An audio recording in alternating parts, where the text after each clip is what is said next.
simply supported beam of span 7 meter carries a UDL of 20 kilonewton per meter over the entire span. The beam also carries a central point load of 50 kilonewton.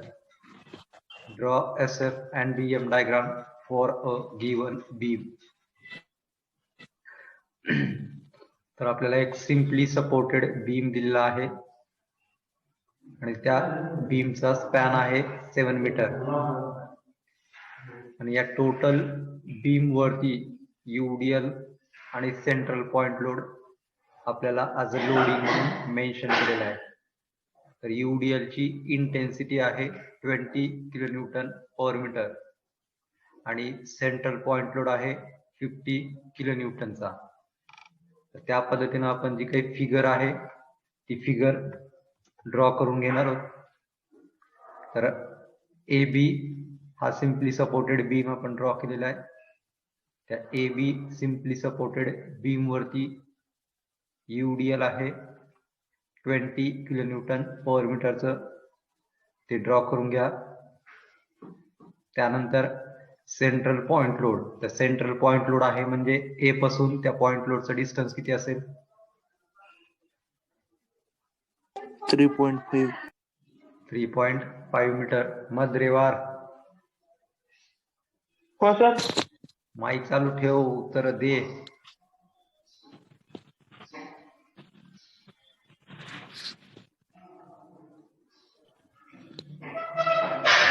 Devkar आणि Madrewar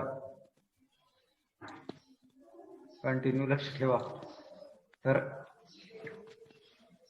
3.5 metre हे A पासूनचं distance असेल. तर A to C 3.5 metre असेल, C पासून B पर्यंत परत 3.5 metre असेल. अशा पद्धतीने आपण जी काही फिगर आहे ती फिगर ही कंप्लीट करणार आहोत. त्यानंतर नेक्स्ट स्टेप काय असेल? आदित्य, हो सर. नेक्स्ट स्टेप काय असेल?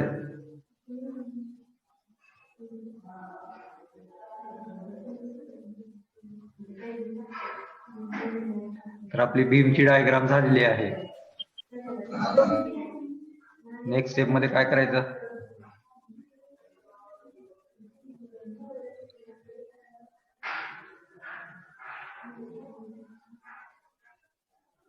अजून कोण सांगणार आहे का दुसरं?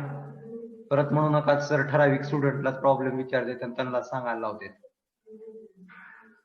प्रत्येकाचे नाव घेतले तरी तुम्ही सांगत नाहीत, बोलत नाहीत आणि मग सिलेक्टेड स्टुडंटला सांगायला लावलं की परत तुम्हाला वाटतं की सर फक्त सिलेक्टेड स्टुडंटला सांगायला लावते.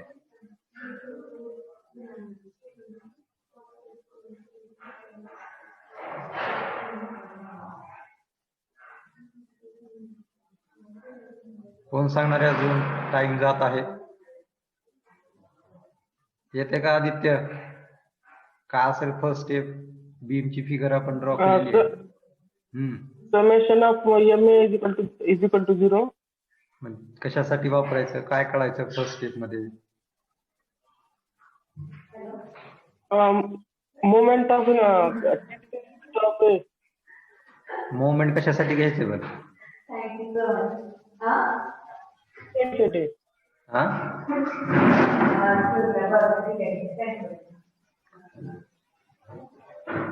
तर फर्स्ट स्टेप मध्ये आपण सपोर्ट रिएक्शन्स या फाइंड आउट करणार आहोत बाय युजिंग इक्विलिब्रियम कंडिशन्स. तर इक्विलिब्रियमच्या 3 कंडिशन्स आहेत. फर्स्ट आहे summation of moments is equal to 0, second आहे summation of f of y is equal to 0 आणि थर्ड आहे summation f of x is equal to 0. तर summation f of x is equal to 0 horizontal forces जर beam वर असतील तरच आपण ती काय करणार आहोत? युटिलाइज करणार आहोत. बीम वरती फक्त व्हर्टिकल फोर्सेस आहेत, त्यामुळे आपण दोनच कंडिशन या काय करणार आहोत? वापर करणार आहोत. त्यामध्ये फर्स्ट आहे समेशन ऑफ मोमेंट्स. तर मोमेंट आपण कुठनं घेणार आहोत?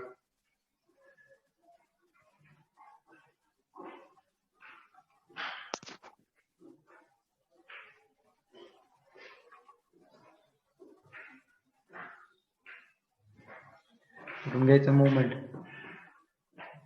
RE. तर मोमेंट हे ए पासून घेणार आहोत. तर टेकिंग मोमेंट अबाउट ए. तर ए पासून मोमेंट घेताना क्लॉकवाईज मोमेंट असेल तर आपण पॉझिटिव्ह घेणार आहोत आणि अँटी क्लॉकवाईज मोमेंट असेल तर आपण निगेटिव्ह घेणार आहोत. तर टेकिंग मोमेंट अबाउट ए म्हणजे आपण ए वरती थांबलेलो आहोत आणि ए पॉइंट पासून UDL, पॉइंट लोड आणि RB या 3 फोर्सेसचं तुम्हाला मोमेंट घ्यायचं आहे. फर्स्ट मोमेंट कशाचा असेल?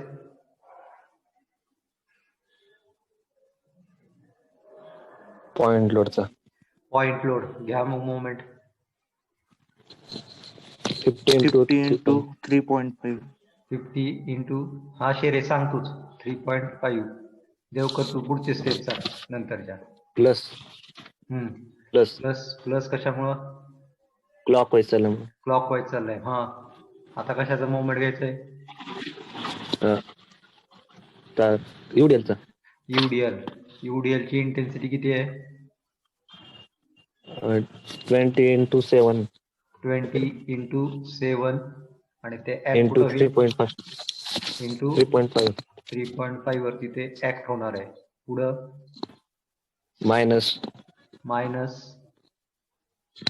RB into 7 equals to RB 0. Into 7 minus का बरं घेतलेलं आहे?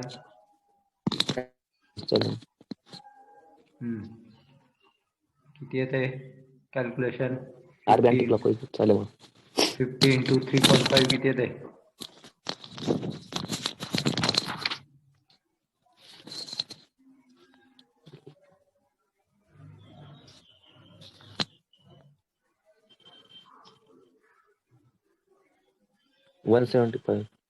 175 प्लस प्लस 20 इंटू 7 इंटू 3.5 किती येते?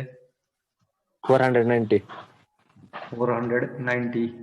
Is equal to 7 RB. या दोन्हीची ऍडिशन किती येते? 665 त्यावरनं RB 95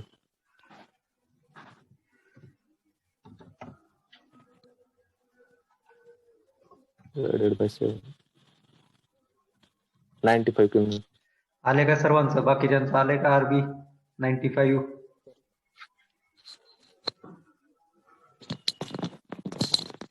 बाकीचे जे सोडवायलेत त्यांचं आले का? हो सर आले. नेक्स्ट कंडिशन आपण युटिलाइज करणार आहोत. Summation F of Y is equal to 0. तर समेशन एफ ऑफ वाय म्हणजे व्हर्टिकल फोर्सेसची समेशन.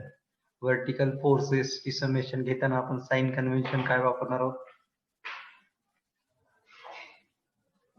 अपवर्ड झाला अपवर्ड असेल तर डाउनवर्ड पॉझिटिव्ह, डाऊनवर्ड असेल तर निगेटिव्ह. निगेटिव्ह. तर इक्वेशन तयार करा. तर RA अपवर्ड चाललाय म्हणून पॉझिटिव्ह असेल. पुढं शेरे RA -50 -50 पुढं -20 into 7 20 into plus RB is equal to 0 plus into RB 7 is equal to 0. RB 0 RA minus 50 minus 140 आणि RB plus ची व्हॅल्यू 95 95 आलेली आहे. is equal to 0. तर RA किती येईल? 95 kilometre. RA is equal to 95 kilonewton. तर reaction at A आणि reaction at B दोन्हीही तुमच्या व्हॅल्यू येतील 95 किलोन्यूटन. बीम हा आपला सिमेट्रिकल आहे. सिमेट्रिकल म्हणजे काय? बीमच्या सेंटर वरती लेफ्ट साइडला आणि राईट साइडला दोन्ही साइडला लोडिंग सेम आहे. त्याला आपण काय म्हणणार आहोत? सिमेट्रिकल बीम म्हणणार आहोत. नेक्स्ट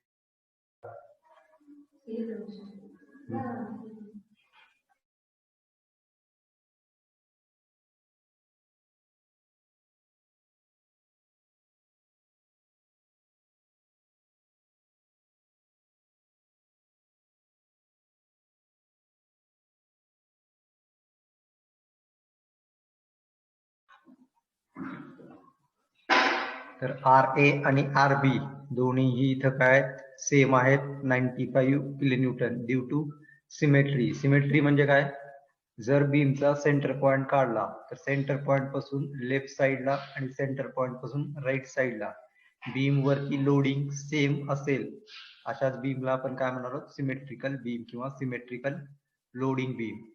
जर सिमेट्रिकल लोडिंग असेल तरच आर ए आणि आर बी ह्या व्हॅल्यू काय येणार आहेत, सेम येणार आहेत, अदरवाईज त्या डिफरंट येणार आहेत. नेक्स्ट स्टेप काय असेल, येते का Madrewar? Shear force calculation. Next काढायचं आपल्याला शियर फोर्स कॅल्क्युलेशन. तर फिगर मध्ये रिॲक्शन दाखवून द्या 95 आणि आर बी पण 95.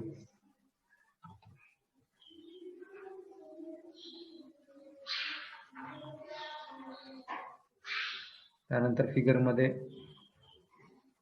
ए पासून सी चं डिस्टन्स ही लागणार आहे आपल्याला. हा सांगा शियर फोर्स कॅल्क्युलेशन. तर सेक्शनच्या लेफ्ट साइडला कॅल्क्युलेशन घेणार आहोत आपण. अपवर्ड असेल तर पॉझिटिव्ह असेल, डाऊनवर्ड असेल तर निगेटिव्ह असेल. कोण आहे? हा Devkar. SF of AL is equal to 0. तर S F at A L is equal to 0 असणार आहे. त्यानंतर नेक्स्ट शियर फोर्स आपण ॲट ए आर, एच्या जस्ट राईट साइडला, तर येलो कलरची लाईन दिसत आहे, तर त्या पॉइंटला तुम्ही थांबलेला आहात. आणि तिथून जर लेफ्ट साइडला पाहिलं तर काय आहे, फक्त रिॲक्शन आर ए. आणि ही रिॲक्शन कशी चाललेली आहे, अपवर्ड आहे का डाऊनवर्ड? Upward. अपवर्ड आहे, म्हणून पॉझिटिव्ह असेल. तर shear force at A R 95 kilonewton. त्यानंतर नेक्स्ट शियर फोर्स कुठला असेल, Shear force of CL. Shear force at C L. हा सांग equation. 95 minus 95 20 into minus 3.5. 20 20 into 3. Into 3.5 किती येते आन्सर? 25. किती? 25. 25. त्यानंतर नेक्स्ट SF of CR. तर shear force at C R. हा सांग equation. 95 minus 20 into 3.5 minus 50.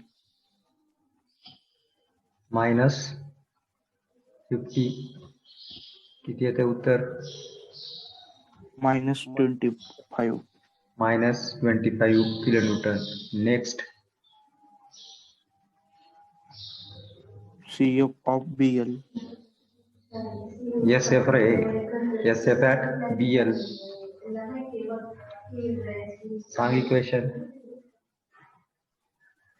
95 minus 20 into 7 minus 50 plus 95. B L ला येईल का प्लस 95? minus 95. Minus 95. तर मायनस 95 हा shear force at B L असेल. लास्ट आहे shear force at B R. काय इक्वेशन?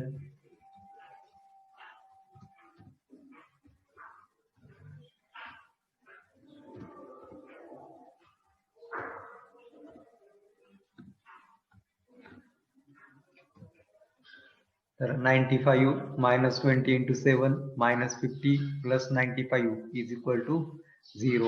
कॅल्क्युलेशन केल्यानंतर shear force at B R ह्याची व्हॅल्यू येणार आहे 0. तर पूर्ण शियर फोर्स कॅल्क्युलेट करून झालेले आहेत, त्याच्यानुसार डायग्राम ड्रॉ करा. तर ए पॉइंटला व्हॅल्यू असणार आहे 0. त्यानंतर ए आर ला 95 आलंय पॉझिटिव्ह, त्याच्यामुळं ए पॉइंटलाच वरच्या साईडला पॉइंट मार्क करून ठेवा 95 चा. त्यानंतर सी पॉइंटला, तर सी पॉइंटला दोन व्हॅल्यू आहेत. एक व्हॅल्यू काय आहे तुमची, पॉझिटिव्ह 25 आहे, आणि दुसरी व्हॅल्यू आहे निगेटिव्ह 25.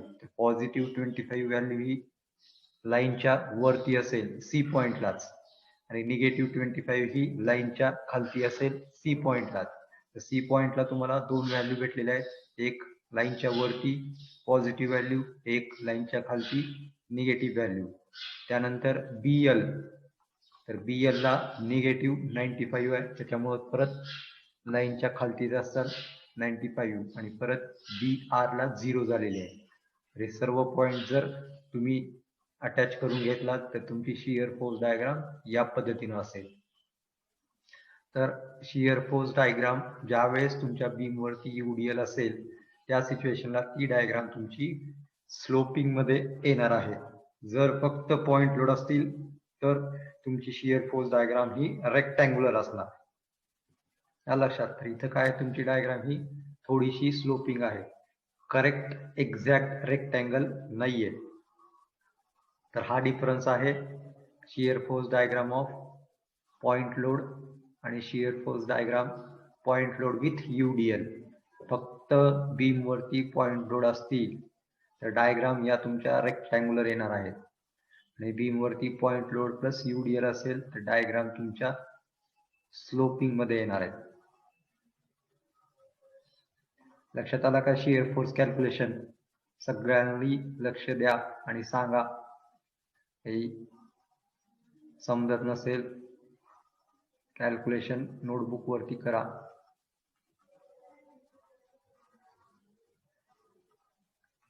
आले का सर्वांचं? हो सर. त्यानंतर नेक्स्ट आहे बेंडिंग मोमेंट कॅल्क्युलेशन. तर बेंडिंग मोमेंट कॅल्क्युलेशन करताना परत क्लॉकवाईज असेल तर पॉझिटिव्ह असणार आहे आणि अँटी क्लॉकवाईज असेल तर निगेटिव्ह असणार आहे. तर bending moment at A and B याची व्हॅल्यू किती असेल? 0. 0. त्यानंतर आपण बेंडिंग मोमेंट कुठलं काढणार आहोत? तर C बेंडिंग point. मोमेंट काढताना एक तर सेंटरचं काढायचं, कारण की मॅक्झिमम बेंडिंग मोमेंट हे कुठं असणार आहे? सेंटरला असणार आहे. आणि सेकंड, ज्या ज्या ठिकाणी तुमचे पॉइंट लोड आहेत त्या त्या ठिकाणी तुम्हाला बेंडिंग मोमेंट हे कॅल्क्युलेट करावं लागेल. तर इथं पॉइंट लोड आणि सेंटर ऑफ बीम हा काय एकाच ठिकाणी आहे, त्याच्यामुळे आपण बेंडिंग मोमेंट ॲट C काढणार आहोत. जर इथं पॉइंट लोड नसेल तर मग कुठलं बेंडिंग मोमेंट काढायचं? तर bending moment at centre point काढायचा. जर एखाद्या बीम वरती पॉइंट लोड नसेल तर. आणि एखाद्या बीम वरती जर दोन पॉइंट लोड असतील तर तुम्हाला किती बेंडिंग मोमेंट काढावं लागतील? 2 मिनिट. तर दोन्ही ठिकाणी तुम्हाला बेंडिंग मोमेंट हे काढावं लागेल. इथं सेंटर पॉइंट आणि पॉइंट लोड दोन्हीही एकाच ठिकाणी आहे, त्यामुळे आपण बेंडिंग मोमेंट ॲट C काढत आहोत. इक्वेशन सांगा काय येईल? तर बेंडिंग मोमेंट ॲट C म्हणजे आपण C वरती थांबलेलो आहोत आणि C वरती थांबून आपण लेफ्ट साइडला पाहणार आहोत. तर C पासून लेफ्ट साइडला जर पाहिलं तर काय काय आहे फोर्सेस? रिॲक्शन आणि UDL. तर एक रिॲक्शन आहे 95 ची आणि UDL आहे 20 चं. 20. या दोन गोष्टी आपल्याला इक्वेशन मध्ये घ्यायच्या आहेत. तर 95 ची रिॲक्शन C पॉइंट पासून किती डिस्टन्स वरती आहे? 3.5. 3.5. तर 95 इंटू 3.5 पुढं UDL चं मोमेंट काय घ्यायचं? 20 into 3.5 into 1.75. Into 3.5 into 1.75. 75. Correct आहे. किती येते? पहिला ब्रॅकेट 213.5. 5. दुसरा ब्रॅकेट नाही सर, टोटल सांगितलं सर ते 213.5. तर टोटल आन्सर येईल तुमचं 213.5 kilo newton metre. Bending moment at C असेल 213.5 किलो न्यूटन मीटर.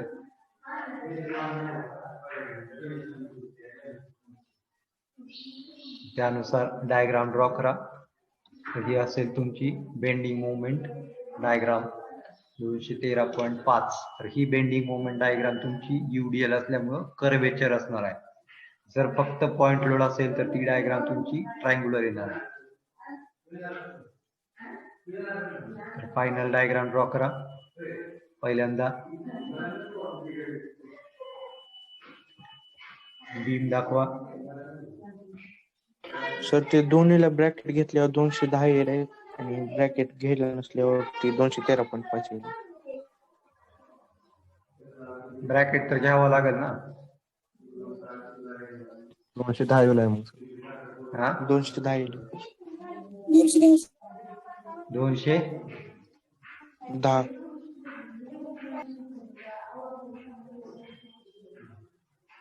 तर 210. बाकीचे आहेत का झोपलेत मग?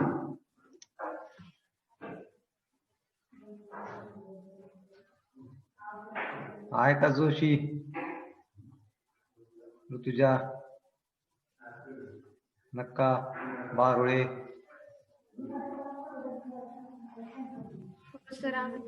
मग कुठं लक्ष आहे? डाले, गुंजरगे, बिराजदार, चव्हाण, शुभम, दिसे. लक्ष द्यायला का लावून ठेवला कुठं तर गेलं?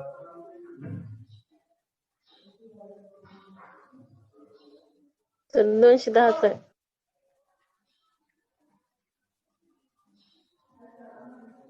तर 210. मी कॅल्क्युलेटर वगैरे वापरत नाहीये. तुम्ही जे काही सांगत आहात ते टाईप करत आहे फक्त.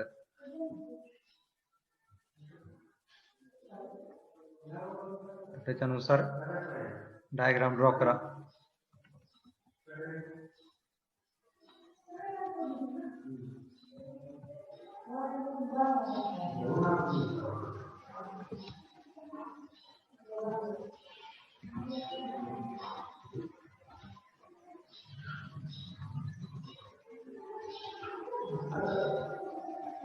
तर ही असेल तुमची total SFD and BMD for given beam. दिसत आहे का टोटल डायग्राम? हो सर. तर हा प्रॉब्लेम तुमचा 6 मार्काचा प्रॉब्लेम आहे. तर या टाईपचे प्रॉब्लेम एक्झाम मध्ये बऱ्याच वेळेस आलेले आहेत.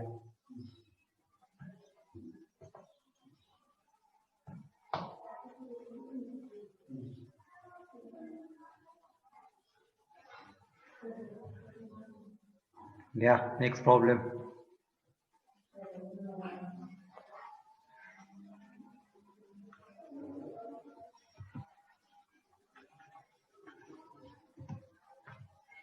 A simply supported beam of span 8 meter carries a UDL of 25